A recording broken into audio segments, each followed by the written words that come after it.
एक समय की बात है। एक माई थी, सीधी सादी भोली भाली, पर भीतर से बेहद व्याकुल। दुनिया ने उसे बहुत कुछ दिया था, रिश्ते, घर, जिम्मेदारियां, नाम और मान।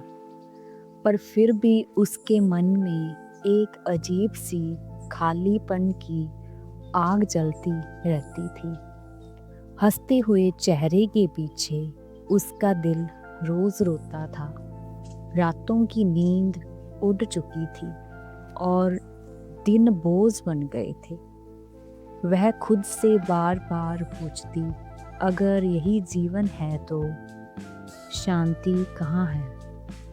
धन था पर सुकून नहीं, लोग थे पर अपनापन नहीं, ईश्वर का नाम सुना था पर ईश्वर का एहसास नहीं था। एक दिन मन की पीड़ा को साथ लेकर वह घर से निकल पड़ी। न उसे रास्ते का पता था न मंजिल का, बस दिल में एक ही पुकार थी, हे मालिक, मुझे सच्ची शांति दिखा दे। चलते चलते वह एक पावन स्थान पर पहुंची। चारों ओर शांति थी, हल्की हल्की ठंडी हवाएं चल रही थी। सामने एक सरोवर था जिसका जल चांदनी में चांदी की तरह चमक रहा था। उस सरोवर के किनारे एक दिव्य दृश्य था। वहां बैठे थे सच्चे पातशाह गुरु नानक देव जी, शांत स्थिर। उनके चेहरे पर ऐसी करुणा थी जैसे माँ अपने रोते बच्चे को देखती है। उनकी आंखों से नूर बरस रहा था, ऐसा नूर जो मन के अंधकार को बिना शब्दों के मिटा देता है। माई के कदम वहीं थम गए, उसका हृदय भर आया। वह कुछ कह ना सकी, बस गुरु साहिब के चरणों में गिर पड़ी। उसने कोई सवाल नहीं किया, कोई शिकायत नहीं की, बस उसकी आंखों से बहते आंसू उसकी रूह की भाषा बन गए। वह रो रही थी, अपने अहंकार पर, अपनी भूलों पर और उस शांति की तलाश में जो अब तक उसे नहीं मिली थी। भाई मर्दाना जी ने तब रबाब के तार छेड़े। एक ऐसी मधुर धुन उठी जो दिल की गहराइयों तक उतर गई।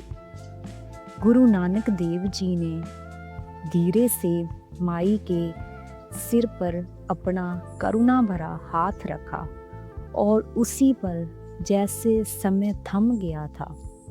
माई को लगा मानो जन्मों जन्मों की थकान एक ही पल में उतर गई हो।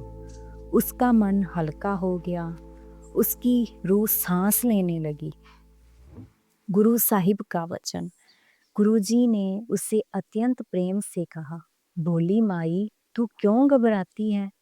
जिस शांति को तू बाहर ढूंढ रही है वह शांति तेरे अंदर वास करती है।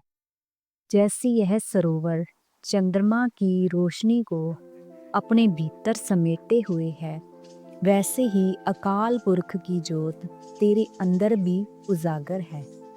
गुरुजी ने आगे समझाया, दुख की जड़ अहंकार है और शांति की कुंजी शब्द गुरु है। नाम को मन में बसा, सेवा को जीवन बना और हर सांस में शुक्राना कर।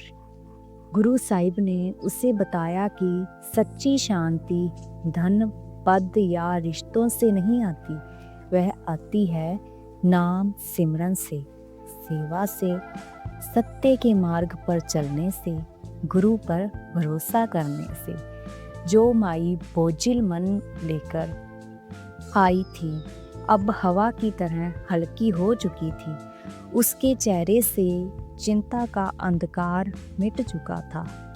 उसकी आंखों में अब एक दिव्य संतोष था। वह जान चुकी थी जिसके सिर पर गुरु का हाथ हो उसे संसार का कोई दुख छू भी नहीं सकता। और उस दिन से उसकी तलाश समाप्त हो चुकी थी, क्योंकि उसे वह मिल गया था जिसे पाकर और कुछ ढूंढना बाकी नहीं रहता। गुरु की शरण। वाहिगुरु जी का खालसा, वाहिगुरु जी की फतेह।